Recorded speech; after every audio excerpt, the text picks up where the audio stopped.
देखने मिलेगा जब लोगों ने बोरो या इन्वेस्ट कर लिया हो। एक सिंपल सा एग्जांपल समझते हैं। मार्केट में जो बोरोइंग के रेट्स चल रहे हैं, अब वो रेट फ्लक्चुएट होते रहते हैं, बट हम यहां पर उन इंटरेस्ट रेट की बात नहीं कर रहे हैं, हम इंटरेस्ट अरेंजमेंट की बात कर रहे हैं। जब आप बोरो करने जाएं तो आपके पास दो अल्टरनेटिव होते हैं, that is borrow at fixed rate और बोरो एट फ्लोटिंग रेट। तो आपका जो पूरा इंटरेस्ट स्ट्रक्चर है ये दो अलग अलग टाइप से डिजाइन किया जा सकता है, या फिक्स्ड रेट या फ्लोटिंग रेट। क्या फर्क पड़ता है? फिक्स्ड रेट से सपोज आपने बोरो कर लिया, इसका यह मतलब है कि जब तक आपकी बोरोइंग रीपे नहीं हो जाती, जो इंटरेस्ट रेट कमिट किया हुआ है बैंक ने और आपने मिलकर, वही इंटरेस्ट रेट चलता रहेगा। LIBOR, LIBOR, London inter bank offer rate, this is the floating rate base in international market. आप इंडियन मार्केट की बात करें, माइबोर, MIBOR, that is Mumbai inter bank offer rate. आपने बैंक के पास जो बोरोइंग रेज की है, सपोज वो बोरोइंग आपने रेज की है एट फ्लोटिंग रेट और बैंक ने अग्री किया है MIBOR plus 40 basis points. 40 basis point मतलब 0.4%। तो जो भी माइबोर चल रहा है आपके बैंक ने उस पर 0.4% ऐड करके आपको रेट कोट किया है। That means your effective interest rate is MIBOR plus 0.4%। इसी को हम माइबोर प्लस 40 बेसिस पॉइंट्स भी कह सकते हैं। अब क्या होगा, अभी सपोज माइबोर चल रहा है 11%, तो आपके लिए इफेक्टिव इंटरेस्ट रेट हो जाएगा 11.4%। माइबोर डाउन होता है से 9.7% हो जाता है, तो 9.7 के ऊपर 0.4 आप ऐड कर दें, that will be 10.1%। So as and when the interest rate in the market, that is a floating rate base, जो माइबोर है वो फ्लक्चुएट होता है, वो चेंज होता है, आपका कॉन्ट्रैक्चुअल रेट भी उसी बेस पर चेंज होता जाएगा। तो दोस्तों ये है बात fixed rate and floating rate की। होता यह है कि सपोज आपने फिक्स्ड रेट पर बोरो कर लिया और बाद में आपको मालूम पड़ता है कि अरे भाई इंटरेस्ट रेट तो डिक्लाइन हो रहे हैं, तो हर कोई डिक्लाइनिंग इंटरेस्ट रेट से पे कर रहा है और आप वही पुराने हाई इंटरेस्ट रेट से पे कर रहे हैं, तो यहां पर अखरता जरूर है इंसान को। तो आपको ऐसा लगेगा कि क्यों हमने फिक्स्ड रेट पर बोरो कर लिया, क्यों हमने फ्लोटिंग रेट पर बोरो नहीं किया। On the other side, suppose किसी ने फ्लोटिंग रेट से बोरो कर रखा है और इंटरेस्ट रेट डिक्लाइन हो रहे हैं, तो बहुत मजे की बात है, उसका इंटरेस्ट बर्डन कम होता चला जाएगा। किसी ने फ्लोटिंग रेट से बोरो कर रखा है और कहीं इंटरेस्ट रेट बढ़ने लग जाए, तो बोरोअर को हमेशा इस बात का थ्रेट रहेगा कि वो नेसेसरली ज्यादा इंटरेस्ट पे कर रहा है। क्यों उसने फ्लोटिंग रेट से बोरो किया? He could have borrowed eight a fixed rate. तो दोस्तों ये ह्यूमन साइकोलॉजी बड़े कमाल की है, जो हमारे पास नहीं है वो हमें ज्यादा अट्रैक्ट करता है। फिक्स्ड रेट बोरोअर को लगता है कि उसने फ्लोटिंग रेट में क्यों बोरो नहीं किया, फ्लोटिंग रेट बोरोअर को लगता है कि उसने फिक्स्ड रेट पर क्यों बोरो नहीं किया। ऐसे केसेस में एक फ्लोटिंग रेट बोरोअर अपने इंटरेस्ट कमिटमेंट को स्वैप कर सकता है एक फिक्स्ड रेट बोरोअर से। तो जिसने फ्लोटिंग रेट पर बोरो किया है वो अपने इंटरेस्ट कमिटमेंट को स्वैप करके उसे फिक्स्ड रेट में कन्वर्ट कर सकता है। जिसने फिक्स्ड रेट में बोरो किया है वो स्वैप करके उस पूरे अरेंजमेंट को फ्लोटिंग रेट में कन्वर्ट कर सकता है। This is all about interest rate swaps. दोस्तों इंटरेस्ट रेट स्वैप्स को प्लेन वैनिला स्वैप्स या जेनेरिक स्वैप्स भी कहा जाता है। चलिए दोस्तों क्वेश्चंस के थ्रू इस कॉन्सेप्ट को डिटेल में समझने की कोशिश करते हैं। Let us first take up question number 107। चलिए पढ़ते हैं क्या दिया हुआ है। Aditya has obtained a loan at fixed rate of 13% from HSBC. He expects the interest rates to decline and is willing to take the benefit of declining interest rates. He wants to convert his loan into a floating rate. HSBC offers him the floating rate of MIBOR plus 1.9%. Another party, Krishna, has borrowed from Citibank at floating rate of MIBOR plus 1.5%. He expects the interest rates to rise in future, and this will increase his commitment towards interest expenses. He is therefore willing to convert his loans into a fixed rate. Citibank offers him fixed rate as 14% per annum.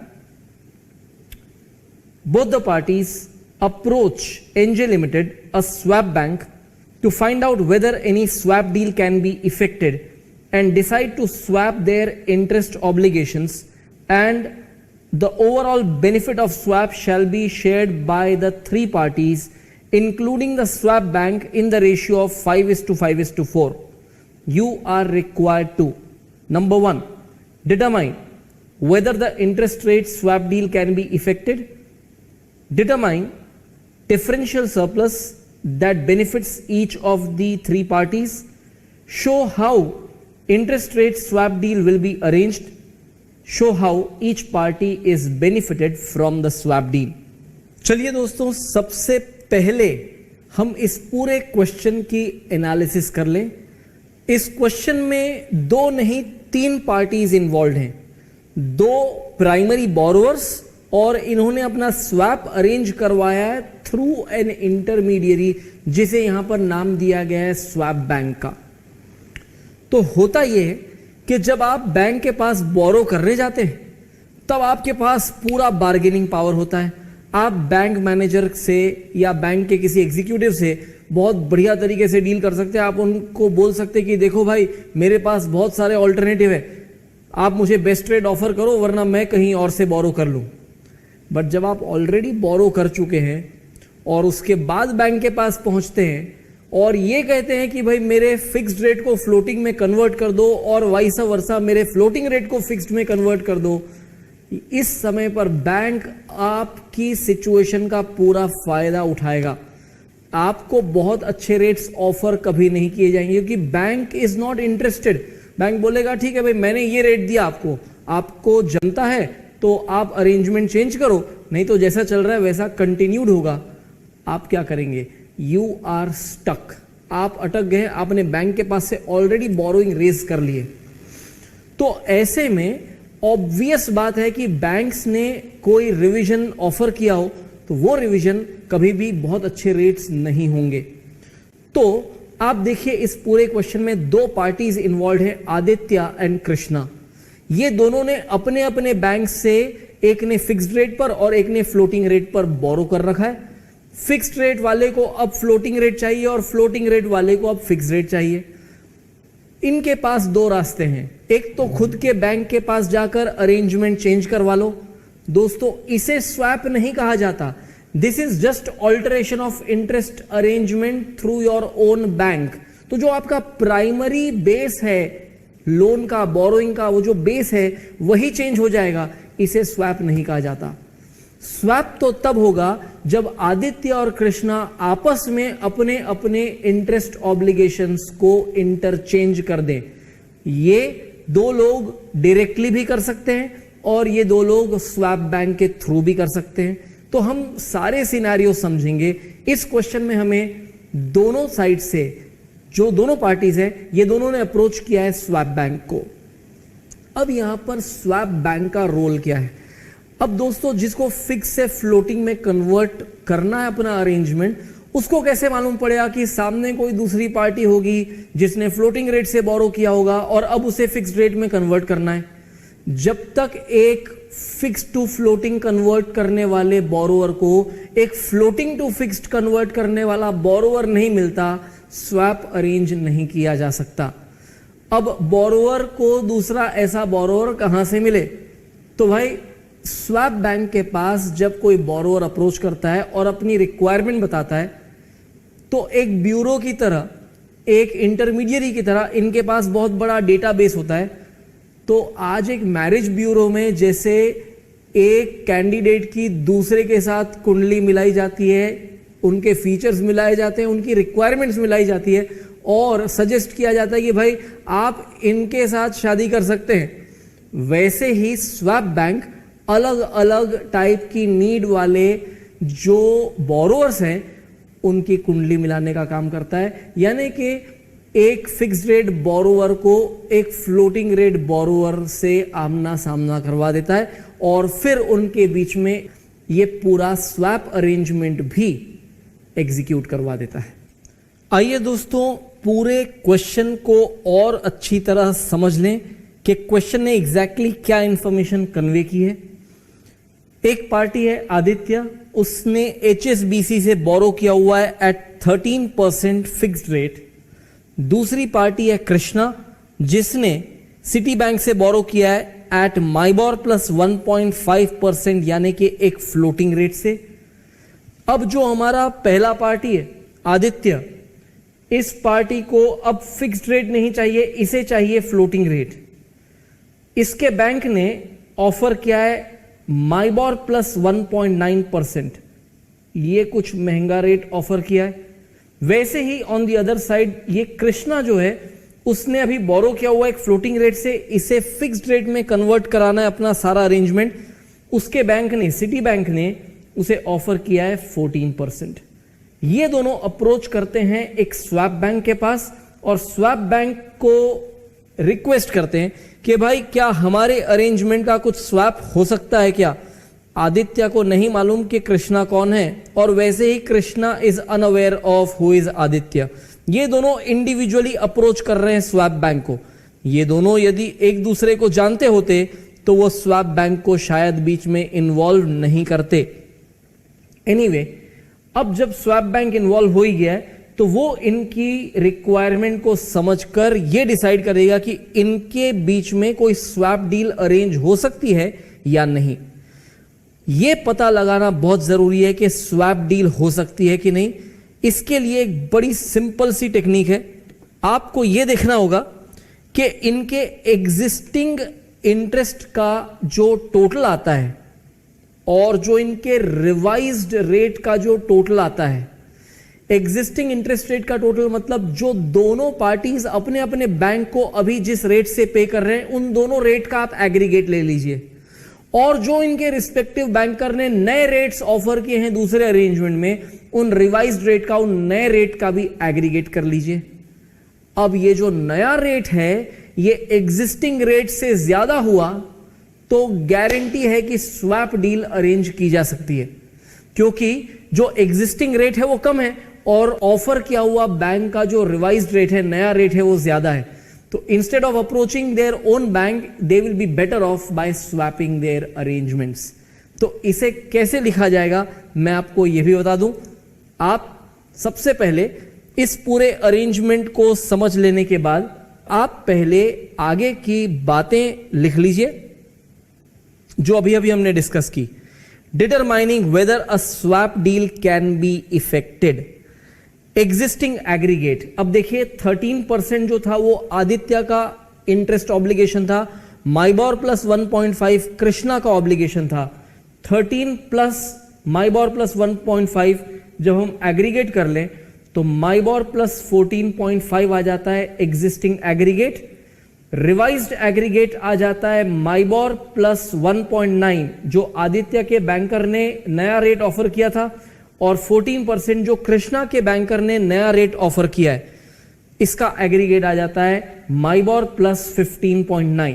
बस हमें इस aggregate को इस aggregate से compare करना है। If the revised aggregate is greater than और is higher than the existing aggregate, definitely a swap deal can be effected. तो आप क्या करेंगे, रिवाइज्ड माइनस एग्जिस्टिंग, तो revised aggregate m plus 15.9 minus existing aggregate m plus 14.5, ये आ जाता है positive 1.4। ये जो डिफरेंस आया ये पॉजिटिव डिफरेंस आया। If this difference is positive difference, swap deal can be effected. तो फ्रेंड्स, आपको सबसे पहले ये डिटरमाइन करना था कि क्या स्वैप डील पॉसिबल है या नहीं, हमने यहां पर देख लिया डेफिनेटली एक स्वैप डील पॉसिबल है। Alright friends, let us move ahead. अब बड़ा सिंपल सा काम करना है, इस डिफरेंशियल सरप्लस को 3 लोगों के बीच में डिवाइड करना है। तो हम लिखेंगे if the differential surplus of 1.4% जो पॉजिटिव डिफरेंस आया था is to be shared among 3 parties, that is Aditya, Krishna and Swap Bank in the ratio of 5:5:4, then the interest differential surplus for each will be। अब हमें 5:5:4 में इस 1.4 को divide करना है, तो 5 + 5 + 4 हो जाता है 14, तो ये रेशियो आ जाएगा 5/14, 5/14 एंड 4/14। और हमारे कैलकुलेशंस कुछ इस तरह होंगे, Aditya 1.4 into 5/14 that is 0.5%, Krishna 1.4 into 5/14 that is 0.5%, and Swap Bank 1.4 into 4/14 that is 0.4%। Alright friends, let us move ahead और अब देखते हैं कि ये सारा अरेंजमेंट कैसे किया जाएगा। So arrangement of the swap deal, तो शुरुआत करते हैं हम आदित्य से। Aditya is currently paying 13% fixed interest to HSBC। Swap bank सबसे पहले क्या करेगा कि एक नोशनल बेसिस पर, ध्यान देंगे, एक नोशनल बेसिस पर आदित्य से ये लोन का जो इंटरेस्ट बर्डन है वो अपने ऊपर ले लेगा। That means as good as swap bank ने अब आदित्य से बोरो कर लिया है वही अमाउंट उसी रेट से, तो जितना इंटरेस्ट आदित्य ने HSBC को दिया है उतना ही इंटरेस्ट स्वैप बैंक आदित्य को दे देगा on a notional basis. That means जितना आदित्य ने पे किया उतना उसे यहां से रीइंबर्समेंट हो गया। अब HSBC ने आदित्य को जो रिवाइज्ड रेट ऑफर किया था that was M plus 1.9%। Aditya को अब क्या करना होगा, in return of this 13% paid by swap bank, Aditya has to now borrow from swap bank at a floating rate, और वो जो फ्लोटिंग रेट होगा वो M plus 1.9% डेफिनेटली नहीं होगा, वो फ्लोटिंग रेट होगा M plus 1.9 से 0.5% कम, यानी कि M plus 1.4%। तो फ्रेंड्स यहां तक के मैटर को समझिए। हम एक पार्टी जो आदित्य है उसकी बात कर रहे हैं। आदित्य ने अपने बैंकर को जो इंटरेस्ट पे किया स्वैप बैंक ने उसे वो रीइंबर्स कर दिया, एज गुड एज रीइंबर्स कर दिया। आदित्य को अब बदले में क्या करना है कि अपने नए फ्लोटिंग रेट से अब इंटरेस्ट पे करना है स्वैप बैंक को। सो HSBC ने ऑफर किया था M plus 1.9, आदित्य के हिस्से में जो डिफरेंशियल सरप्लस आता है दैट इज 0.5%, तो M plus 1.9 में से 0.5% कम कर दीजिए, M plus 1.4% is what Aditya has to pay to swap bank now. तो आदित्य का हिसाब लगाएं तो जितना उसने HSBC को पे किया उतना स्वैप बैंक ने उसे रीइंबर्स करके नलीफाई कर दिया है। अब जो ये वाला इंटरेस्ट आदित्य पे करता है M plus 1.4, that is his cost. On the other side Krishna ने अपने बैंक को M plus 1.5 के रेट से इंटरेस्ट पे किया हुआ है। सबसे पहले स्वैप बैंक कृष्णा को रीइंबर्स कर देगा M plus 1.5। अब सिटी बैंक ने जो ऑफर किया है कृष्णा को फिक्स्ड रेट दैट इज 14%, और स्वैप अरेंजमेंट में कृष्णा को बेनिफिट मिलना चाहिए 0.5% का, तो जो बेनिफिट मिलना चाहिए 0.5%, 14 माइनस 0.5% करने पर आ जाएगा 13.5%। So ultimately Krishna will have to pay to swap bank 13.5%। Finally इस पूरे अरेंजमेंट का इंपैक्ट देखिए, आदित्य का फाइनल पॉकेट से आउटफ्लो होगा M plus 1.4% जो एक फ्लोटिंग रेट पर है, और कृष्णा को जो आउटफ्लो लगेगा दैट विल बी 13.5% जो फिक्स्ड रेट है। चलिए अब इसका सारा का सारा डिस्क्रिप्शन लिख लें और तीनों पार्टीज को बेनिफिट किस तरह से मिल रहा है उसे समझा भी दें। सबसे पहले हम लेते हैं आदित्य का case. Aditya is at the fixed leg. मैं आपको एक बात समझा दूं पहले, आप फिर से इस पॉइंट पर ध्यान दीजिए। ये स्वैप के दो लेग्स हैं।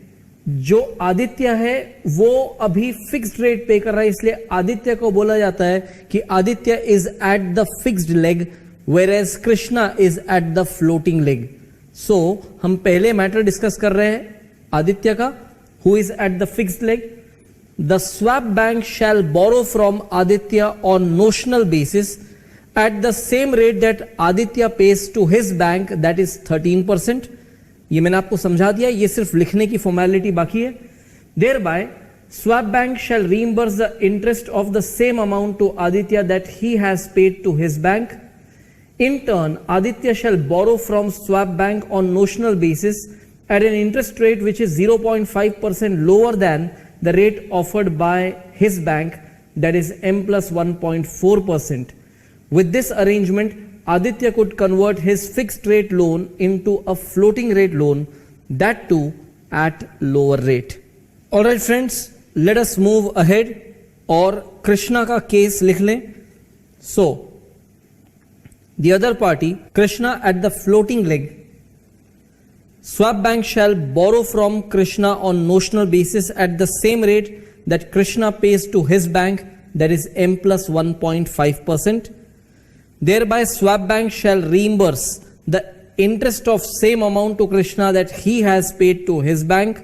In turn, Krishna shall borrow from swap bank on a notional basis at an interest rate which is 0.5% lower than the rate offered by his bank, that is 13.5%. With this arrangement, Krishna could convert his floating rate loan into a fixed rate loan, that too at a lower rate. तो हमने आदित्य और कृष्णा दोनों की position देख ली, दोनों को benefit कैसे मिल रहा है वो समझ लिया। Now let us talk about the benefit for the swap bank. तो स्वैप बैंक का जो इंटरेस्ट इनकम हो रहा है, जहां जहां से स्वैप बैंक को इंटरेस्ट मिल रहा है उसका टोटल करें तो ये आता है M प्लस 14.9, और स्वैप बैंक ने जहां जहां पर इंटरेस्ट पे किया है उसका टोटल करें तो ये आता है M प्लस 14.5। तो आप स्वैप बैंक के व्यू पॉइंट से समझें तो ये उसका टोटल इनकम हो रहा है in terms of percentage, that is MIBOR plus 14.9%, और जो उसका एक्सपेंस हो रहा है दैट इज माइबॉर प्लस 14.5%। इन दोनों का जो डिफरेंशियल आता है that is 0.4%, that is a surplus that comes to the pocket of swap bank. Alright दोस्तों, चलिए आगे बढ़ते हैं और इस क्वेश्चन से कनेक्टेड जो फॉलो अप क्वेश्चन है दैट इज क्वेश्चन नंबर 108, इससे डील करते हैं। इसे क्वेश्चन नंबर 107 का एक एक्सटेंडेड पार्ट समझिए, यहां दिया हुआ है। In question 107, assume that both Aditya and Krishna have borrowed from their respective banks an amount of rupees 1 crore each. For interest rate swap arrangement, consider a notional loan of rupees 1 crore. Determine the net payoff under both the legs for each of the following situations. दो cases दिए, एक में माइबॉर 9% और दूसरे में माइबॉर 13% per annum दिया हुआ है। तो फ्रेंड्स, प्रैक्टिकली जब हमारे पास लोन का अमाउंट भी अवेलेबल हो और माइबॉर के रेट्स अवेलेबल हो तो हमें एग्जैक्टली कौन किसे कितना पे करेगा वो समझ में आ जाएगा। तो रियलिटी में स्वैप अरेंजमेंट के लिए हमें ये सारी इंफॉर्मेशन होनी चाहिए। अब वो क्वेश्चन नंबर 107 में नहीं थी, इसलिए यहां पर इस एक्सटेंडेड इंफॉर्मेशन के साथ हम डील कर रहे हैं।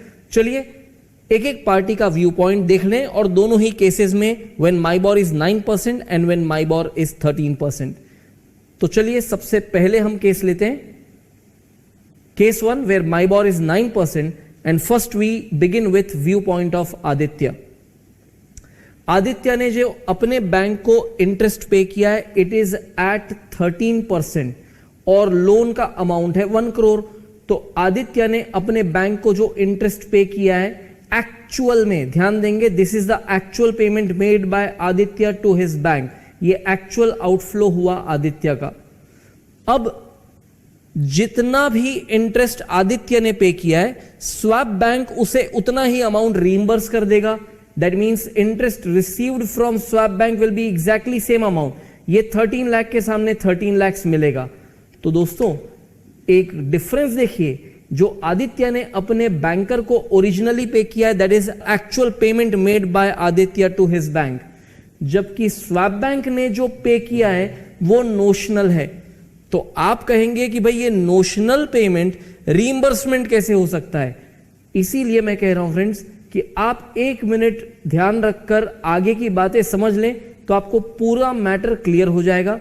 अब ये देखिए कि आदित्य को 13 लाख का रीइंबर्समेंट हो जाता है. डेफिनेटली ये एक्चुअल पेमेंट नहीं है, ये एक नोशनल बेसिस पर रीइंबर्समेंट हुआ है.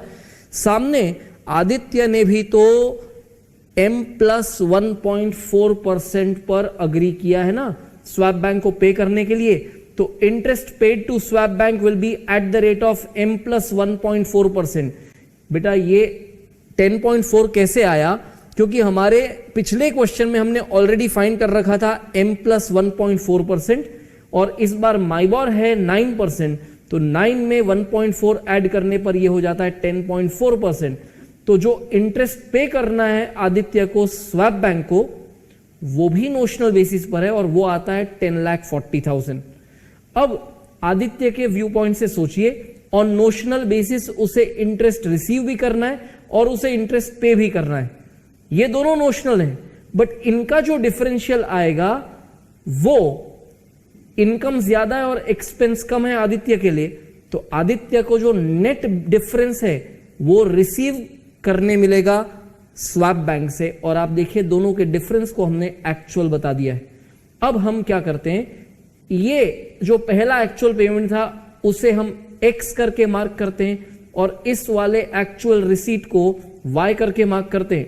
तो इंटरेस्ट कॉस्ट नेट, नेट इसलिए क्योंकि यहां पर आउटफ्लो है और ये इनफ्लो है, तो हमने x माइनस वाई करके नेट कॉस्ट बता दिया 10,40,000. और अब आप देखिए 1 करोड़ के लोन पर अब आप 10.4% के हिसाब से चेक कर लीजिए जो इफेक्टिवली आदित्य के लिए इंटरेस्ट होना चाहिए. It is coming to exactly 10,40,000 rupees. All right friends, let us move ahead and take the viewpoint of Krishna for this case 1. So case 1 का ही continuation है, but now we are taking the viewpoint of Krishna. तो same बातें हैं. Interest paid to own bank जो actual है, ये 10.5% कैसे आया आपको मालूम होना चाहिए. If you recall from the original data, Krishna का जो इंटरेस्ट ऑब्लिगेशन था that was MIBOR plus 1.5%. MIBOR 9% है, तो 9 + 1.5 हो जाएगा 10.5%. Interest received from swap bank, ये नोशनल बेसिस पर जो आएगा that will be same as you have paid originally, ये भी 10.5% पर होगा. एंड जो इंटरेस्ट पे करने का है स्वैप बैंक को, ये फिक्स्ड रेट से, और ये फिक्स्ड रेट हमने 13.5% क्वेश्चन नंबर 107 में आइडेंटिफाई कर रखा था. इन दोनों नोशनल अमाउंट पर ध्यान दें तो ये इनकम है और ये एक्सपेंस है. कृष्णा के केस में एक्सपेंस ज्यादा और इनकम कम. So what will happen, net amount paid to swap bank will be 3 lakhs.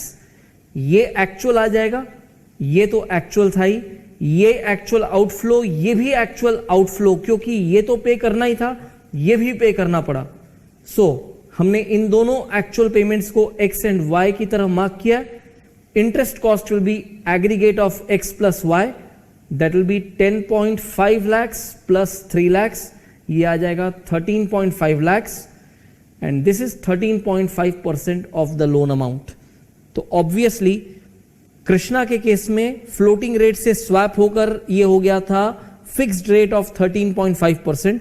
तो ऑब्वियसली उसका जो फाइनल आउटफ्लो आने वाला है that will B 13.5% of the loan, that is 13,50,000. चलिए केस 2 पर चलें. Case 2 where MIBOR is 13% per annum, view point of Aditya पहले लिया जाएगा. So interest paid to own bank ये एक्चुअल पेमेंट आएगा, ये मैंने आपको ऑलरेडी सिखाया हुआ है, 13 lakhs, fixed rate of 13% on the loan amount of 1 crore, 13 lakhs। जो अमाउंट आदित्य ने अपने बैंक को पे किया उसे स्वैप बैंक से नोशनल बेसिस पर सेम अमाउंट का रीइंबर्समेंट मिल जाएगा। And what now Aditya has to pay to swap bank, it is 1.4% on top of MIBOR. तो माइबॉर प्लस 1.4% था, माइबॉर है इस बार 13%, 13% पर 1.4% ऐड करने पर यह आ जाता है 14.4%। So this time on notional basis Aditya के लिए एक्सपेंस ज्यादा है और इनकम कम है, तो net paid to swap bank, swap bank को भी नेट पेमेंट करना पड़ेगा इन दोनों का डिफरेंस, और हम इन दोनों एक्चुअल पेमेंट्स को x और y करके मार्क कर दें। सो इंटरेस्ट कॉस्ट हो जाएगा x प्लस वाई, क्योंकि ये 13 lakhs तो आउटफ्लो है ही, ये डिफरेंशियल भी एक आउटफ्लो आ गया which is now aggregating to 14,40,000 which is 14.4% of loan. And obviously Aditya ने क्या किया, अपने फिक्स्ड रेट अरेंजमेंट को ऑल्टर करके माइबॉर प्लस 1.4% जो आ जाता है 14.4%, Aditya is now committed to pay 14.4%। Alright दोस्तों, ये लिख लेने के बाद हम केस 2 का ही कंटिन्यूएशन करेंगे, बट हम व्यू पॉइंट लेंगे कृष्णा का। Case 2, MIBOR is 13% per annum and viewpoint of Krishna is what we are taking। Krishna ने इस बार अपने बैंक को जो पे किया है that is at M plus 1.5%। बात पर ध्यान देंगे, कृष्णा का जो ओरिजिनल ऑब्लिगेशन था that was MIBOR plus 1.5%, MIBOR 13% है, तो यहां पर 13 प्लस 1.5 हो जाएगा 14.5%। जितना कृष्णा ने पे किया अपने बैंक को, स्वैप बैंक उसे नोशनल बेसिस पर उतना ही अमाउंट रीइंबर्स कर देता है। In turn Krishna has to now pay at a fixed rate of 13.5% which will be 13,50,000। तो नोशनल बेसिस पर कृष्णा रिसीव करता है 1450 और पे करता है 1350। सो नोशनल बेसिस पर इंटरेस्ट इनकम ज्यादा हुआ और इंटरेस्ट एक्सपेंस कम हुआ। ऑब्वियसली जो नेट डिफरेंशियल है वो कृष्णा रिसीव करेगा स्वैप बैंक से। एंड फाइनली ये x और ये y हम डिक्लेयर कर दें तो ये आउटफ्लो है, ये इनफ्लो है। इंटरेस्ट कॉस्ट जो आएगा that will be x minus Y and that comes to exactly 13,50,000 which is at a fixed rate of 13.5% of loan। Alright friends, ये सब कुछ आपने लिख लिया होगा। चलिए अब एक बड़ी इंपॉर्टेंट सी बात हम डिस्कस कर लें। मैं वापस आपको केस 1 के सॉल्यूशन पर ले जाता हूं। आपने सब कुछ लिख लिया है, सिर्फ आपको रेफर करने को कह रहा हूं मैं। केस 1 का solution, case 1 view point of Aditya, net received from swap bank. Aditya ने जो नेट अमाउंट रिसीव किया स्वैप बैंक से वो था 2,60,000। ठीक है, एक बात। यहीं पर कृष्णा का व्यू पॉइंट देखें तो कृष्णा ने 3 लाख पे किया है स्वैप बैंक को। अब कृष्णा ने 3 लाख पे किया है स्वैप बैंक को और आदित्य ने 2,60,000 रिसीव किया है। फिर से मैं कह दूं, आदित्य ने 2,60,000 रिसीव किया है और कृष्णा ने 3 लाख पे किया है। बीच का जो 40,000 है वो डिफरेंशियल चला गया स्वैप बैंक के पॉकेट में, विच इज 0.4% ऑफ 1 crore। आपको याद होगा क्वेश्चन 107 में हमने स्वैप बैंक का जो डिफरेंशियल बेनिफिट निकाला था दैट वाज 0.4%।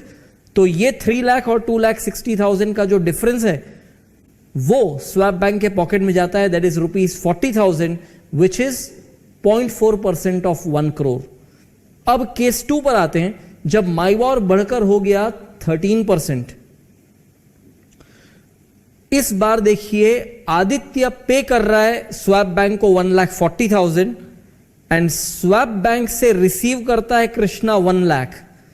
तो स्वैप बैंक के पास इनकम आया 1,40,000 और स्वैप बैंक ने सामने पे किया है जस्ट 1 लाख। डिफरेंशियल वापस 40,000 जो स्वैप बैंक के पॉकेट में जाता है। तो फ्रेंड्स माइबॉर के साथ कुछ भी हो, माइबॉर बढ़े या कम हो, it is not going to affect swap bank at all. Alright friends, अब बातें आगे बढ़ाते हैं. तो अब तक की कंक्लूडिंग बात, आप सपोज एक बोरोवर हैं, आपने फिक्स्ड रेट से बोरो किया हुआ है और आपको लगता है कि भाई इंटरेस्ट रेट बढ़ने वाला है, तो आप चुपचाप उसी फिक्स्ड रेट वाला अरेंजमेंट कंटिन्यू होने दो. बट आपको लगता है कि इंटरेस्ट रेट मार्केट में डिक्लाइन होने वाले हैं, then you should plan for arranging an interest rate swap, thereby converting your fixed rate loan into a floating rate. वैसे ही आपने फ्लोटिंग रेट से बोरो कर रखा है और आपको लगता है कि आगे इंटरेस्ट रेट डिक्लाइन होने वाले हैं, तो आप अपना फ्लोटिंग रेट मेंटेन रखिए, वही अरेंजमेंट कंटिन्यू रखिए, क्योंकि फ्लोटिंग रेट यदि डिक्लाइन होने वाला है तो your interest burden will go on declining and you will be at a benefit. However, if you expect that interest rate is going to rise and you are having loan or borrowing at floating rate, then you should better be switching over to a swap arrangement whereby you convert your floating rate loan into a fixed rate loan. और investor हुए आप तो just opposite case हो जाएगा. आप ये बात ध्यान रखिए, जब से हमने इंटरेस्ट रेट स्वैप का डिस्कशन शुरू किया है, हम बोरोवर का केस ले रहे हैं, इन्वेस्टर का केस जस्ट रिवर्स हो जाएगा. तो फ्रेंड्स, जो बातें हमने की है मैं अभी स्क्रीन पर दिखाता हूं, आप इन्हें नोट भी कर लीजिए. Please take note of this. Point number 1, if a borrower who has borrowed at fixed rate expects that interest rate will rise, then the borrower would want to continue with the existing interest rate arrangement. In case the borrower expects the interest rates to fall, the borrower will be better off by swapping his existing arrangement against a floating rate loan. Second point, if the borrower has borrowed at floating rate and expects the interest rate to fall, then the borrower would want to continue with the existing interest rate arrangement. If the borrower expects interest rates to rise, he will be better off by swapping his floating rate loan against a fixed rate. Alright friends, आगे इस line को भी note कर लीजिए. Reverse will be case of an investor with respect to note number 1 and 2 above. Alright friends, let us move ahead. इसी से connecting एक और क्वेश्चन नंबर 109. यहां बोला गया है, in question 107, if the swap bank is not involved as the intermediary, then Aditya and Krishna could have shared the overall benefit of 1.4% just between two of them. How would you arrange a swap deal in such a case where Aditya and Krishna decide to share the net differential equally without involving NJ Limited as intermediary? Explain how interest rate swap deal will be arranged. Also specify the benefit flowing to each party. Consider the notional amount of loan as rupees 20 lakhs and MIBOR as 11.5%. Specify how much differential will be settled between the two parties by end of the year. दोस्तों, यहां पर उसी scenario में हमसे यह कहा गया है कि भाई स्वैप बैंक इन्वॉल्व नहीं होता और सिर्फ ये दो पार्टीज होते, तब ये लोग अपने इंटरेस्ट रेट स्वैप अरेंजमेंट को कैसे एग्जीक्यूट करते. अब यहां पर काम बड़ा इजी हो जाएगा और बेनिफिशियल भी हो जाएगा. ये दोनों पार्टीज को जो डिफरेंशियल 1.4% दिख रहा था, ये दोनों क्या करेंगे, इस डिफरेंशियल को अब इक्वली डिवाइड करेंगे 0.7 ईच. अब किसी भी एक पार्टी का व्यू पॉइंट ले लीजिए, से आदित्य जो इंटरेस्ट पे कर रहा है अपने बैंक को, कृष्णा उसे रीइंबर्स कर देगा on notional basis the same amount. On the other side Aditya का जो नया टारगेट होगा वो उसके बैंक का ऑफर किया हुआ रेट माइनस 0.7%। इस बार 1.4% का जो ओवरऑल डिफरेंस है उसको दोनों ने इक्वली डिवाइड किया है, 0.7 ईच। तो आदित्य का फाइनल आउटफ्लो जो होगा it will be whatever rate offered by his bank for a floating rate base minus 0.7%। वो रेट जो भी आता है that rate Aditya will pay to Krishna.